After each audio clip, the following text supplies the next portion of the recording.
இங்கிலாந்துல டெர்பி அப்படிங்கிற இடத்துல ஜோன் வேஸ்ட் அப்படிங்கிற ஒரு பெண் வாழ்ந்துட்டு இருந்தாங்க. இவங்களுக்கு பிறந்ததுல இருந்தே கண்ணு தெரியாது. ஆனாலும் இவங்க மற்றவங்க சொல்ற வசனங்களை கேட்டு கேட்டு மனப்பாடம் பண்ணி புதிய ஏற்பாட்டில் பல பகுதிகளை மனப்பாடமாக வச்சிருந்தாங்க. பிளட்டி மேரி அப்படிங்கிற குயின் மேரி 1 அப்படிங்கிறவங்க காலத்தில் இவங்க வாழ்ந்துட்டு இருந்தாங்க. அவங்களுடைய காலம் ரொம்ப கொடுமையானதாக இருந்துச்சு. இவங்களுக்குள்ள இருந்த விசுவாசம் அங்கே இருந்த சிலை வழிபாட்டுக்காரங்க மத்தியில் பெரும் அதிர்ச்சியை உண்டாக்கிச்சு. அவங்க இவங்களை பழி வாங்குறதுக்காக ஆலயத்தில் கொடுக்கப்படுற அந்த அப்பம் இயேசு கிறிஸ்துவனுடைய உண்மையான உடம்புன்னு ஒத்துக்க அப்படின்னு சொல்லி வற்புறுத்தினாங்க.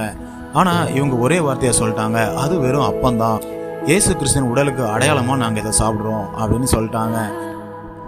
விசுவாசத்தினாலே நீதிமான் பிழைப்பான் அப்படின்னு உறுதியாக சொல்லிட்டாங்க. இது அவங்களுக்கு ரொம்ப கோபத்தை உண்டாக்கிருச்சு. அதனால இவங்களுக்கு மரண தண்டனை வழங்கப்பட்டுச்சு. டெர்பிங்கிற நகரத்தோட எல்லைக்கு வெளியே கொண்டு போய் இவங்களை ஒரு தூண்ல கட்டி வச்சு சங்கிலியால கட்டினாங்க. அதுக்கப்புறம் இவங்க காலு கீழே கட்டைகளை அடுக்குனாங்க, தீப்பத்த வச்சாங்க. அவங்க அந்த மரண தண்டனைக்கு கொண்டு போகும்போது கொஞ்சம் கூட பயப்படவோ பதட்டப்படவோ இல்லை, அப்படி நார்மலாக நடந்து போயிட்டு இருந்தாங்க. இவங்களுக்கு மரண தண்டனை நிறைவேற்றும் போது கூட இவங்க தன்னுடைய ஆவியை தேவனுக்கு ஒப்பு கொடுத்தாங்க. இவங்க ஜெபம் செய்துக்கிட்டு இருந்தாங்க. இந்த உலகத்துல உதிக்கிற சாதாரண சூரியனோட ஒளியே பார்க்க முடியாத இவங்க பரலோகத்துல எல்லாருமே பார்க்க ஆசையா இருக்கிற அழியாத ஒளிய போய் பார்த்துட்டாங்க.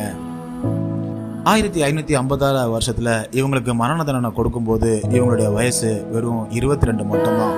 இருதயத்தில் சுத்தம் உள்ளவர்கள் பாக்கியவான்கள், அவர்கள் தேவனை தரிசிப்பார்கள்ங்கிற வசனத்தின்படி இவங்க இந்த உலகத்துல கண் தெரியாம வாழ்ந்தாங்க. ஆனா பரலோகத்துல இவங்க தேவனை தரிசிச்சாங்க. ஆமென்.